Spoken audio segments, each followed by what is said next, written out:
This is the Investor Connect podcast program. This is Hall T. Martin. I'm the host of the show, in which we interview angel investors, venture capital, private equity, family offices, and many other investor groups for startups and growth companies. I hope you enjoyed this episode. Thank you for joining us.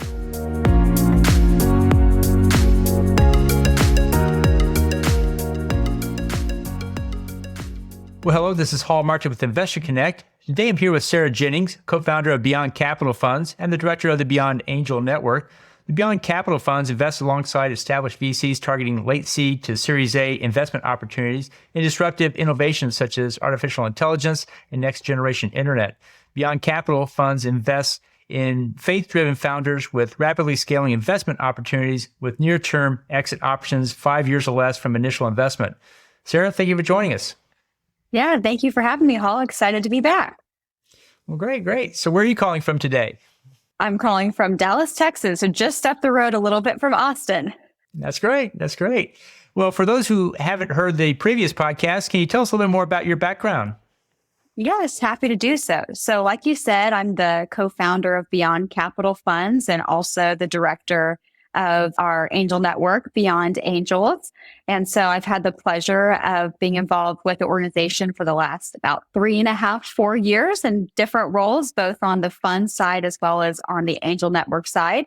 So really now today, day to day, I really manage our deal flow scouting process and also our investor relations. So it's a little bit about me and my background. Oh, great. So tell us more about starting a faith-based group in the venture capital space. What's that like? Yeah, it's a really fun environment to be a part of and to get to launch into as well, too. So obviously, it's a pretty established space over the last probably decade, especially.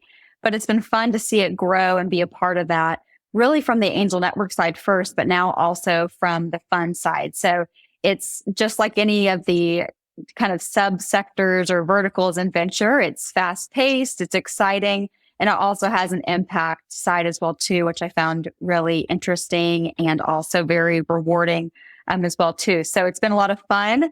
Lots of cool people that we've gotten to meet and work with, both on the investor side and on the entrepreneur side as well, too. And excited to kind of see this continue to grow and be a part of it. Great. Well, tell us more about the opportunity for investing in startups. What kind of returns are we seeing and what's happening today? Yeah. So I think for us specifically with who we invest in and the types of companies we look to invest in are, of course, tech companies. So that's what we invest in. But we really like to see companies that have some kind of disruptive component to what they're doing. So maybe they're creating a new market or maybe they're just disrupting a current market. And so for us, we feel like that's a really exciting spot to be investing in and where there's a lot of potential, especially on the return side as well, too. And so for us, we want to get to be a part of the next kind of wave of technological innovation and get to invest in today's startups, which then become, tomorrow's leaders in the marketplace. So I think there's been a lot of new things that have been coming out. So for us, with the kind of trends, we really are interested and focused on artificial intelligence. So anything that's AI enabled and also some kind of Web 3.0 things as well, too. So we've made some AR and VR investments that are doing well and that we've been really excited about. So that's been a fun space to be a part of as well. Great. And so what do you find is the main challenge in investing today? So I think from the fund standpoint, since we're in disruptive innovation, I think the challenge is keeping up with the constant new trends and new technology that's always going on. There's always something to learn. You never know it for very long before you've got to relearn it or learn the latest. And so I think that's probably the biggest challenge, just making sure you're staying up to date and on top of all of the new that's going on. And I would assume also from the founder's perspective, that has to be a challenge for them as well, too, is making sure that they're staying on top of everything that's new and ongoing. And I think for any CEO who's trying to launch a company that they think is disruptive is, okay, doing their research and are they actually disruptive or is somebody else already doing this? I think that would be a challenge, I would think, from the CEO side. But for us, it's certainly just making sure that we stay in the market and the kind of line and in tune with the current trends in the industry as well, too. Great. And so what is the potential reward in investing in these startups? What have you seen so far? I think one of the rewards is just, like I said, getting to be involved in the next kind of wave of things. getting in on the ground floor. So think about the people who got in the ground floor of things like Airbnb and Uber. How exciting was that probably? And so for us, we want to get to do that for the next set of Ubers and Airbnbs. So I think that's really rewarding in itself. And then also, of course, the benefit is, okay, as you invest in these new technologies, you would assume and expect to have a good market rate of return as well, too. So a good ROI, but also the benefit of just getting to be a part of new technologies that are going to transform the way that we live our lives and do even just daily activities as well, too. Great. Well, tell us more about the Beyond Capital Fund. Tell us more about the investment thesis and the structure there. Yeah. So for us, our investment thesis, I know you covered it a little bit, but at a high level, we invest in disruptive companies that are being led by faith-driven founders, technology. We typically invest at a seed or Series A initial entry point, but we will invest in follow-on rounds across, as they progress, as well as we've made some initial investments in later stage Series B and Series C investments as well, too. So we're open to that, but typically enter seed Series A and look to follow on in our winners, of course. And then, of course, structure-wise, we've done a couple of things that are, I think, a little bit, they're starting to be more common, but a little bit unique. And so for us, we've moved from a typical kind of venture capital, maybe 3-year fund cycle in terms of launching a fund to an annual fund structure. And we really did that for a couple of reasons. And one was just being that's what our investors really wanted. They wanted to be able to allocate capital annually for that specific year rather than trying to plan it out over a 3 or multi-year capital call structure. That was one reason. Second reason is what's really exciting is we've been growing over the last couple of years. And so as we had the first fund that we closed over and had a capital call structure, we then realized we had investors coming in who wanted to have an opportunity to get into a fund, but they couldn't because the fund was already closed. So rather than wait for 3 or 5 years to launch a new one, we've moved to just doing an annual fund structure. So every year launching a fund for those investors that want to participate in that particular year. We also have kind of the structural component of an associated angel network. So of course, separate entities, but we also have a national angel network of investors across the United States. And so that's been a real benefit of having the fund side and the angel network where they can both participate directly through the angel network and be a part of a community as well as get diversification and have some passive allocation through a fund as well too. And so that's been great. We have some pitch events that investors can attend throughout the year if they so desire. We have an annual meeting in Florida, which is really fun for our investors. Everyone wants to go to the beach at the beginning of the year. So we always really enjoy that, fostering that community as well too, which is really exciting. Investment thesis is similar for both the network and the funds as well too. And that's a little bit about us. The last thing I'll mention is that through our funds and our angel network, we've really created our own ecosystem of deal flow and syndication partners, where that way we feel like the best way we can help these entrepreneurs be successful is by working with others to fill out their rounds, to provide the right expertise, et cetera, along the full timeline and stage in life of the startup.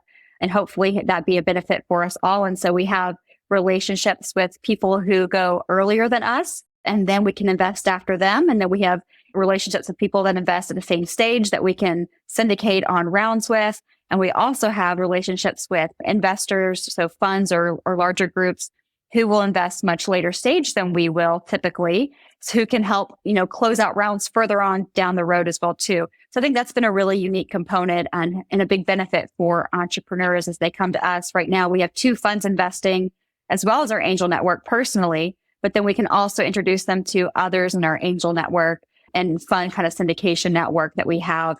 And that's been really cool to see. We add about, I think, a couple of 1 to 2 or sometimes 3 syndication partners kind of a quarter. And so that's been really growing and exciting to build that out and provide more resources for our entrepreneurs that way as well too. Well, when you started the fund, what is the one thing about that fund that you didn't expect to happen that did? That's a good one. I don't know. I think part of it is just how much it resonated with our investors really quickly. It's really the whole reason why we launched the first one and why we launched the second one and have intention to eventually launch a third one down the road. And was because our investors were interested and they wanted to have that opportunity. And so we did that. And then what we found was we had others who quickly joined along and joined the funds because they liked the investment thesis, but they also liked the structure of being able to, like I said, allocate more passively rather than doing really active angel investing. We have a lot of our investors who are, still very busy in their careers. And so they don't have a whole lot of time to do, 40 plus hours of due diligence on each opportunity that comes their way versus a fund where they can allocate some capital to venture and know that it's getting deployed. And I think the other thing that really resonated with our investors, which is maybe I thought would, but it was exciting to see come to really fruition, was how much they really supported the team. We have great investment committees for each fund. That's been really exciting to see those relationships kind of grow. And really everyone is a great community to be a part of. I think that was the biggest shock. I think a lot of times that venture can feel a little bit more, siloed, like this is my group and our investors, et cetera. But it's been fun to also see that be a relationship with other funds we can partner together with. And also the partnership between our own personal investors and the funds. So the investment committees, management, and also the CEOs as well too. Our investors are really, truly want to help the company succeed. And so what has been really exciting is to see how they've been able to use their own connections, their own careers to be able to connect our CEOs, our portfolio companies with maybe a new potential client or other investment group, et cetera, who can help them be successful. So whether it's advisory work or they're trying to hire for a key position, our investors really kind of band together to see what they can do to help the companies be successful. And I think that was a little bit of a surprise. As with a passive fund, you would have assumed maybe the investors would not be as on board to really dig in and help, but they've been totally on board, very supportive. And that's probably been one of the biggest surprises, but a wonderful surprise. Well, that's great. So what advice do you give to someone investing in a startup? What do you tell them to do before they write that check? Whoa, that's a good one. I think one is, do your work and understand the space. I think it might not be the best idea if you don't have any understanding of what you're about to invest in. So take the opportunity to learn something new if you're not familiar with the industry that you're looking to invest in. I think also find others to do it with. So whether that's really informally with, friends who may be investing as well too, that you guys can look at deals together with, or whether it's a formal part of an angel network or joining a fund. I think doing it in a community makes it more fun, but also provides collective expertise that you can learn from and that you can kind of leverage as you evaluate deals and build your own personal portfolio as well too. Great. And what advice do you give to those who are raising funding? What do you tell them to do before they launch that campaign? Ooh, that's another good one. So I think one is do a little bit of recon on investors. I think I would say, understand what are investors looking for. And if you have specific groups you want to pitch to or you think you want to have on your cap table, really take your time to understand who they are as a firm or as an investor and understand if you'd be a good fit for them as well too. I think that's important. I think it will save you a lot of time potentially to know who would be a good fit for you as an investor and who wouldn't. And also saves them a lot of time and they appreciate that as well too. I think, find your story as well too. Nothing resonates more than I think a good story and you want it to be true and accurate, but how can you share your story in a way that will draw your investors in and help your campaign be successful that way? Well, great. Well, the last few minutes that we have here, what else should we cover that we haven't? Well, I think, we've covered a lot. And Hall, I just appreciate everything that you do for the startup community and whether that's on the investor side or the CEO side. Love what you and 10 Capital are doing. And it's been exciting to get to invest in some of the companies that we've found through 10 Capital. So we're thankful for that as well, too. And would love to say, hey, love to connect with anyone listening today and learn more, whether that's a company or an investor. Love to get to connect and see if it's a good fit for us to invest or a good opportunity for us to have you come alongside us as an investor too. Great. So how best for listeners to get back in touch with you? You can find out a lot about us on our website or feel free to reach out to me through LinkedIn. LinkedIn's probably the easiest way to connect with me and then we can kind of start a conversation and go from there. Great. We'll put your contact details in the show notes. I want to thank you for joining us today and hope to have you back for a follow-up soon. Thank you, Hall. Investor Connect helps investors interested in startup funding. In this podcast series, experienced investors share their experience and advice. You can learn more at investorconnect.org. Halty Martin is the director of Investor Connect, which is a 501c3 nonprofit dedicated to the education of investors for early-stage funding. All opinions expressed by Hall and podcast guests are solely their own opinions and do not reflect the opinion of Investor Connect. This podcast is for informational purposes only and should not be relied upon as a basis for investment decisions.